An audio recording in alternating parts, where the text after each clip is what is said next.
এটাকে আর্মিরা করছিল, আওয়ামী লীগ করছিল, কিন্তু এই সরকার এটা করতে পারে। এবং এই নির্বাচন কমিশন এইবারের যে রিফর্ম কমিশন হলো সেই কাজটাকে ফ্রাস্ট্রেট করার জন্য তড়িঘড়ি করে ওই রিকমেন্ডেশনগুলির ব্যাপারে কোনো সিদ্ধান্ত না নিয়ে তারা পুরনো আইনে এই কাজটা করছে। এটাকে আমরা মনে করি যে এই নির্বাচন কমিশনের এক ধরনের মেল প্র্যাকটিস কিংবা ব্যাড ইন্টেনশন আছে। এটাকে আমরা কোনোভাবেই অভ্যুত্থানের সাথে সঙ্গতিপূর্ণ নির্বাচন কমিশন মনে হচ্ছে না। এবং তাদের এই কাজটাকে আমরা আসলে বাংলাদেশের সংবিধান এবং যে সংবিধান আমরা চাই সেটার সাথে কোনোভাবেই যাই না। সেই জায়গাগুলি আমরা সংবিধান আলোকে আসলে আমাদের পিটিশনে বলছি।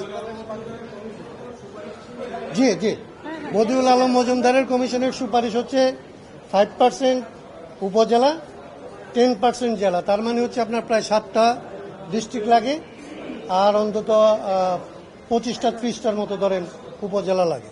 তো আমরা সেটাকেও মনে করি যে আসলে প্রপার না। আমরা বদিউল আলম মজুমদারের যে কমিশন, সেই কমিশনে আমরা দলীয়ভাবে রাষ্ট্র সংস্কার আন্দোলনের পক্ষ থেকে আজকে যে কথাগুলি বলছি এগুলি বলেই বলছিলাম যে মিনিমাম একক হইতে হবে 2টা। হয় আমাদের হিল পিপল পার্টি করতে পারে, এইভাবে আপনি মিনিমামটাকে দাঁড় করাবেন, অথবা তাদের জন্য রিজিওনাল পার্টি করতে পারে, সেই ব্যবস্থাটা রাখবেন। রিজিওনাল পার্টির কোনো ব্যবস্থা আসলে কারো কোনো সুপারিশে নাই। আবার ধরেন তারা পার্টি করতে পারবে, তাদের পার্টিটা নেশন ওয়াইড, তারা ন্যাশনাল পলিটিক্সের মধ্যে আসবে, সেই সুযোগটা তাদেরকে দেওয়া হচ্ছে না। তাহলে তাদেরকে আপনি ন্যাশনাল পলিটিক্সে কোনো সুযোগ না দিয়ে আপনি ইনক্লুসিভ বাংলাদেশের গল্প বলতেছেন। এটা হচ্ছে